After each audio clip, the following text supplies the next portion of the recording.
प्रदान करें। हे स्वामी इच्छामि इच्छामि इच्छामि वरें।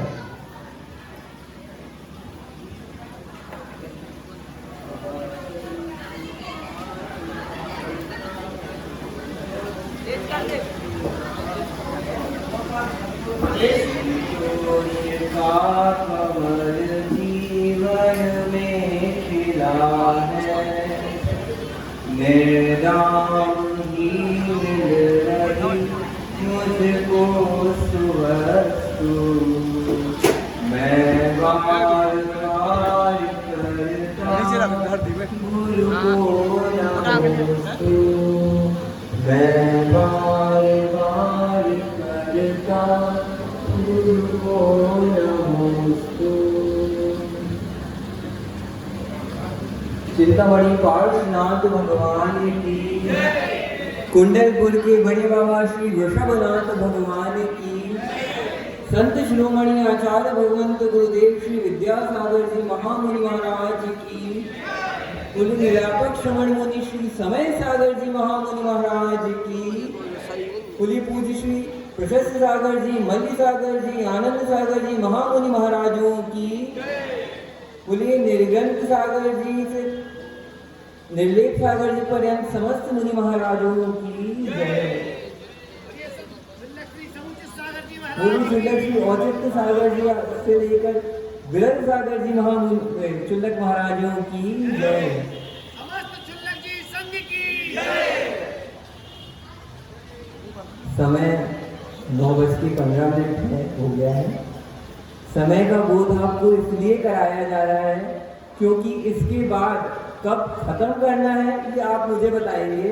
क्योंकि गुरुदेव की अगर भक्ति में एक शब्द भी बोला जाए तो उसके लिए 1 घंटा भी पूर्ण नहीं हो पाता। तो फिर इतना सब कुछ बोलना है, गुरुदेव ने जो उपकार किया हम पे वो बोलना है, तो इतने कम समय में बोलने का प्रयास किया जा रहा है।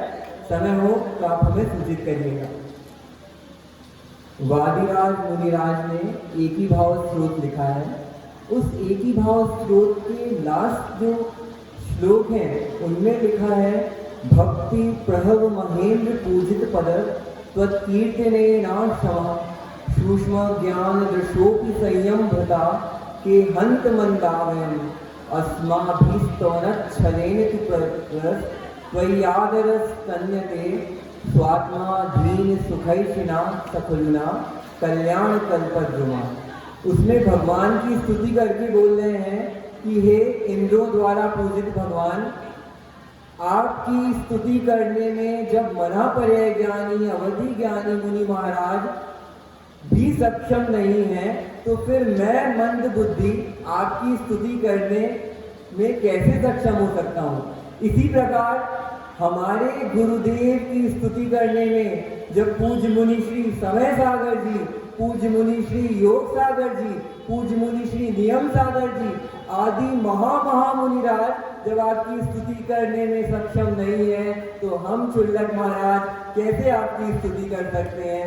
कतई नहीं हो सकती आपकी स्तुति। फिर भी हम आपके आदर स्वरूप स्तुति करना प्रारंभ कर रहे हैं। गुरुदेव ने बहुत उपकार किए, बहुत समय मिला, उसमें इतने उपकार किए कि उसका वर्णन करना बहुत ही असक्षम ही मानिए आप हमारे लिए। तो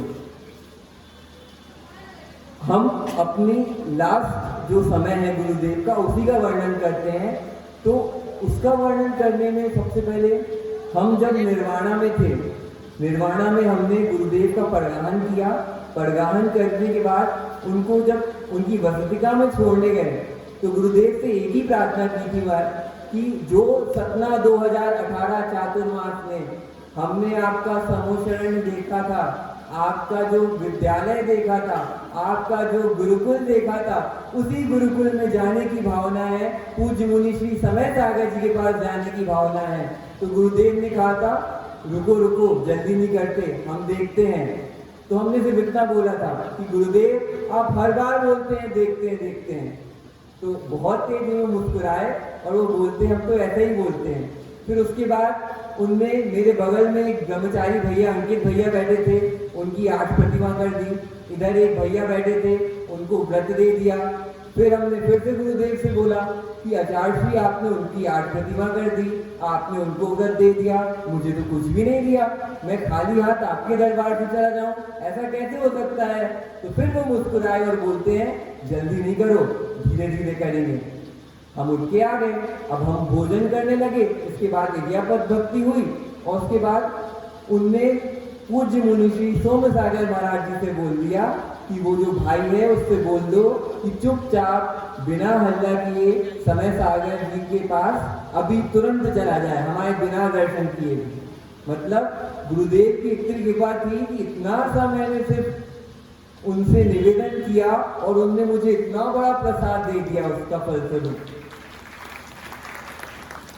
फिर उसके बाद सोमसागर जी से बात हुई पूज्य मुनि श्री से, उनने बोला आजीवन व्रत नहीं हुआ क्या? तो मैंने कहा नहीं हुआ महाराज जी अभी तो उनने कहा रुको फिर तो उनने 12 बजे के बाद समाहित करी, फिर उसके बाद 2 बजे के आसपास मुझे बुलाया और उसके बाद मैं आचार्य श्री पास गया। मैंने निवेदन किया आचार्य श्री पूरा व्रत कर दीजिए मेरा।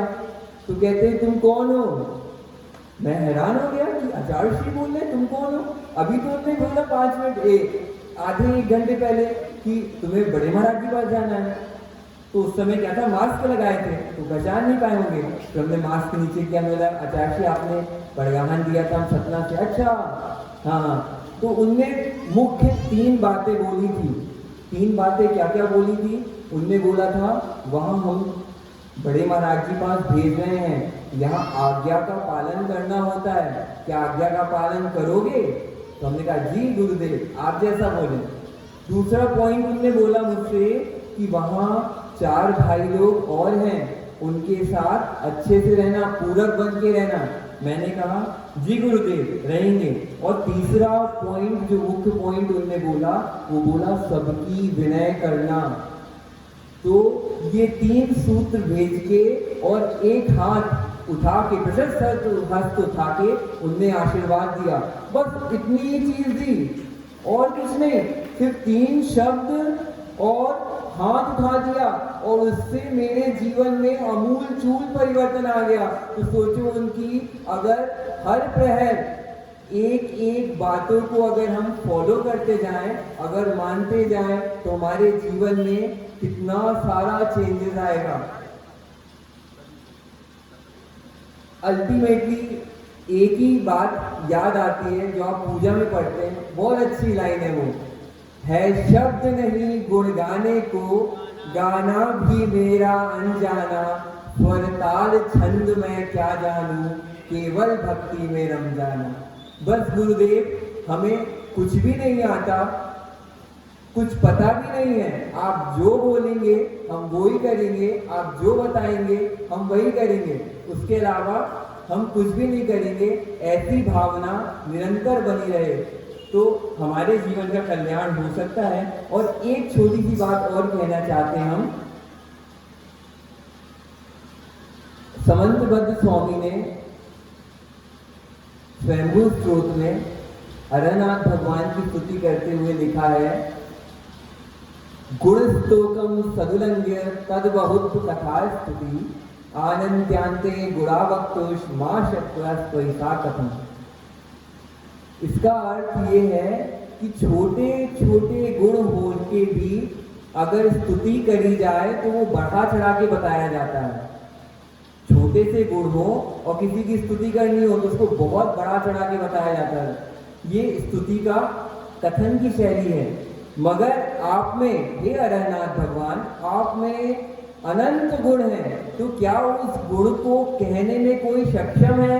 नहीं, क्योंकि एक छोटा सा गुण होता है तो उसको इतना बढ़ा चढ़ा के बताया जाता है, और आप में अनंत गुण है, एक नहीं अनंत गुण है, तो कैसे बढ़ा चढ़ा के कोई बता सकता है? तो वैसे ही यही लाइन मैं गुरुदेव को समर्पित करता हूँ, गुण स्तोत्रम सदुलंघ्य तद बहुत कथा स्तुति, आनंत्यांते गुणावक्तो मशक्या स्वैसा कथम। इसी बात को कहते हुए मैं अपनी वाणी को विराम देता हूँ, और मैं आप लोग की तरफ से, क्योंकि समय हमारे पास बहुत ही कम है, आप लोग की तरफ से पूज्य शुल्लक श्री सुदृढ़ सागर जी से निवेदन करता हूँ कि वो अपनी वैरागी कथा सुनाए हम सभी को। बोलिए परम